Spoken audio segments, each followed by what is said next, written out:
अस्सलामुअलैकुम, आप देख रहे हैं एक्सप्रेस न्यूज और मैं हूं रमशा लियाकत और मैं हूं मोहम्मद उमर। मैं हूं आपके साथ नबीला सिंधु। हेडलाइंस आपने जानी। बुलेटिन का आगाज अहम खबर से।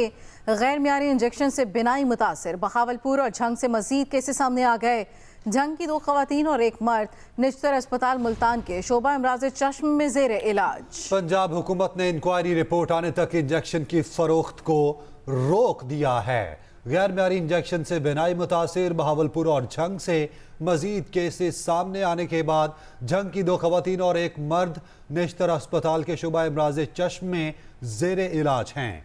पंजाब हुकूमत ने इंक्वायरी रिपोर्ट आने तक इंजेक्शन की फरोख्त को रोक दिया है।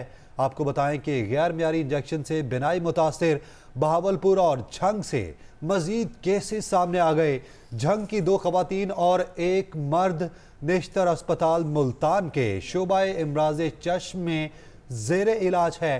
पंजाब हुकूमत ने इंक्वायरी रिपोर्ट आने तक इंजेक्शन की फरोख्त रोक दी है। गैर मियारी इंजेक्शन मामला। पंजाब हुकूमत ने इंक्वायरी रिपोर्ट आने तक इंजेक्शन की फरोख्त रोक दी।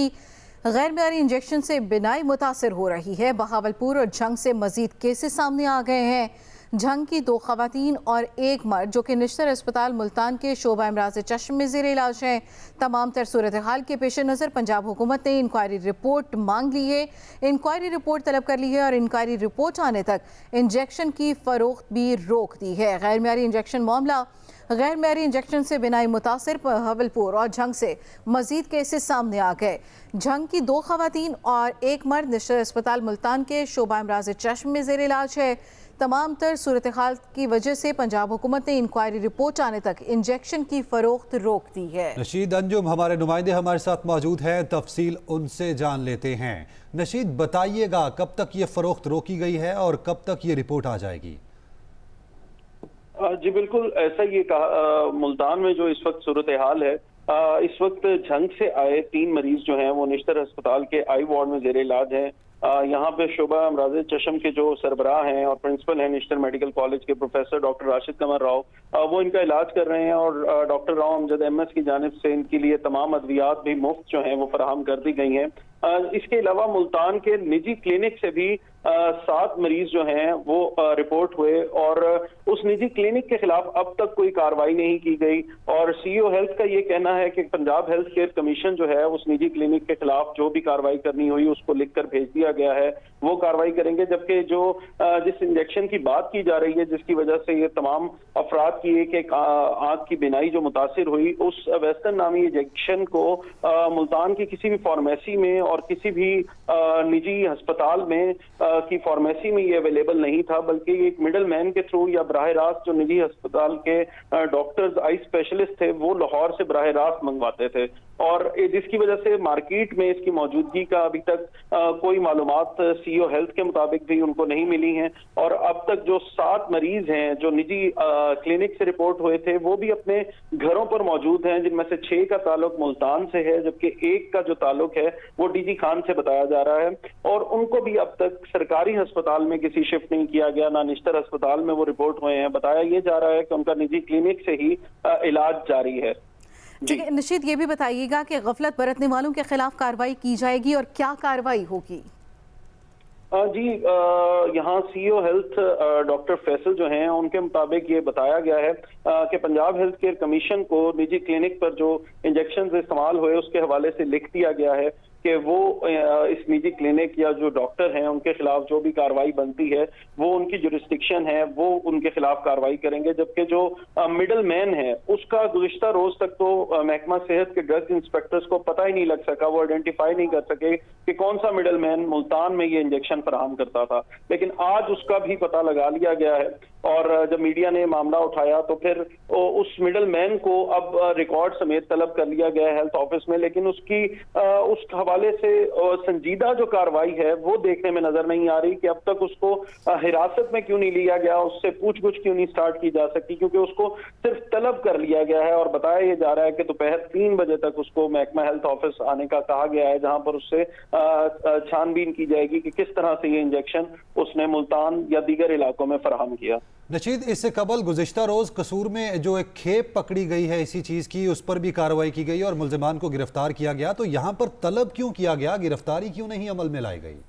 जी बिल्कुल, यही सवाल सीओ हेल्थ से पूछा गया कि क्या ये तलबी क्यों की जा रही है, तो उनका कहना यह था कि अभी तक हमें वाज़े कुछ सबूत नहीं मिला कि क्या सिर्फ यही एक शख्स जो है वो ये फराहम कर रहा था या इसी शख्स की जानिब से मुख्तलिफ इलाकों में ये इंजेक्शन फराहम किया गया, क्योंकि अभी सिर्फ हमने शक की बुनियाद पर उसको तलब किया है ताकि रिकॉर्ड की छानबीन के बाद पूरी कानूनी कार्रवाई जो है वो अमल में लाई जाए। इसके साथ ये बताना भी यहाँ पर जरूरी है कि ये इंजेक्शन जो है साल से पंजाब भर के आई स्पेशलिस्ट जो हैं डायबिटिक आई के जो पेशेंट्स होते थे उनके लिए ये इस्तेमाल कर रहे थे, जबकि इस इंजेक्शन की जो कीमत है वो 2 से 2,500 रुपए या 1200 से 1800 रुपए में भी ये अवेलेबल हो जाता था। 1800 रुपए में भी अवेलेबल था। बहुत शुक्रिया नशीद अंजुम आपका। चेयरमैन पीटीआई को अडियाला जेल शिफ्ट करें। इस्लामाबाद हाईकोर्ट ने चेयरमैन पीटीआई की अटक जेल से अडियाला जेल मुंतकली की दरखास्त पर चीफ जस्टिस के रिमार्क्स। कहा, इस्लामाबाद के तमाम अंडर ट्रायल कैदी अडियाला जेल में हैं। कानून के मुताबिक इस्लामाबाद के अंडर ट्रायल कैदी को अडियाला जेल होना चाहिए। चेयरमैन पीटीआई को अडियाला जेल शिफ्ट करें। इस्लामाबाद हाईकोर्ट में चेयरमैन पीटीआई के अटक जेल से अडियाला जेल मुंतकली की दरखास्त पर चीफ जस्टिस के रिमार्क्स।